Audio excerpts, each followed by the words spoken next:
बिल्कुल कड़े से कड़ा कदम उठाना चाहिए।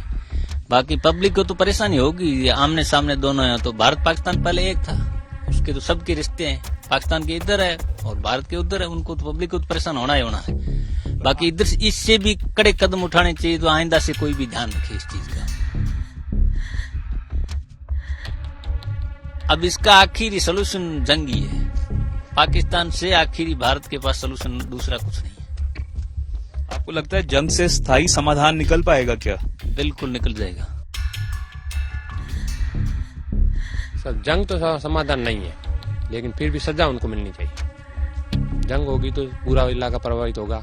जंग से किसी का भला नहीं होगा। हमें इस समय जैसलमेर के गमनेवाला गांव में मौजूद, जो कि भारत पाकिस्तान बॉर्डर से करीबन 35 किलोमीटर दूर है। और यहां पर लोगों में जिस तरह से पहलगाम में भारतीय टूरिस्ट को मौत के घाट उतारा, उसके खिलाफ गुस्सा, आक्रोश और गम का माहौल है। इस गमनेवाला गांव में यहां पर जो लोग आप देख सकते हैं, उनकी मांग है कि कड़ी से कड़ी सजा मिलनी चाहिए आतंकियों को। क्या नाम है सर आपका? उमेद सिंह। उमेद जी, यहाँ पे ये जो गांव है, ये इंडिया पाकिस्तान बॉर्डर से कितनी दूर है, ये बताएं। और ये बताएं कि जिस तरह से पूरा पहलगाम में आतंकी हमला हुआ, उसको लेकर क्या माहौल?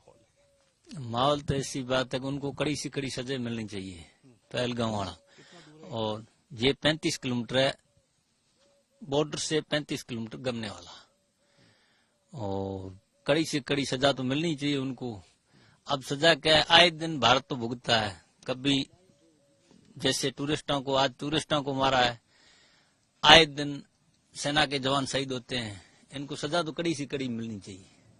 जिस तरह से भारत और पाकिस्तान के रिश्तों का कहा जा रहा था कि खराब हो रहे हैं, और इंडस वाटर ट्रीटी जो है उसको एबेंस में डाल दिया गया, और जिस तरह से पाकिस्तानी नागरिकों को भारत छोड़ के जाने का आदेश दिया गया है, आपको लगता है क्या कि जिस प्रकार का माहौल बन रहा है और जो अभी तक के फैसले लिए गए हैं, क्या उसके अलावा भारत को और कड़ी कार्यवाही करने की जरूरत? बिल्कुल कड़े से कड़ा कदम उठाना चाहिए।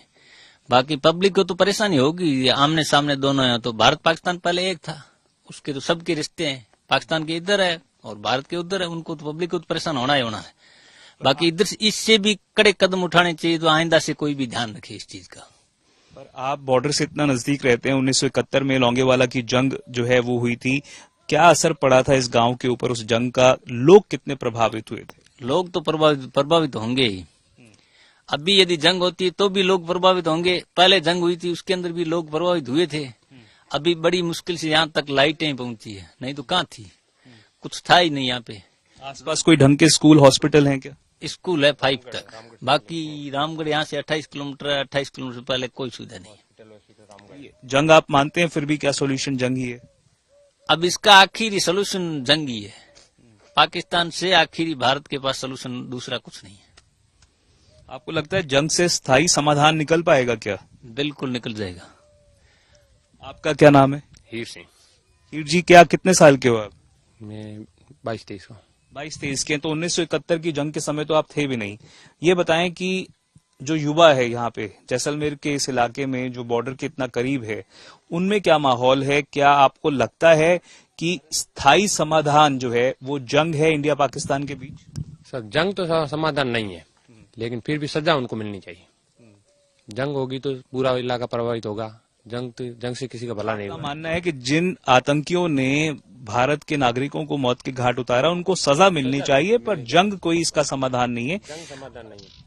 जंग बिल्कुल समाधान नहीं है, लेकिन उनको सजा मिलनी चाहिए कड़ी से कड़ी।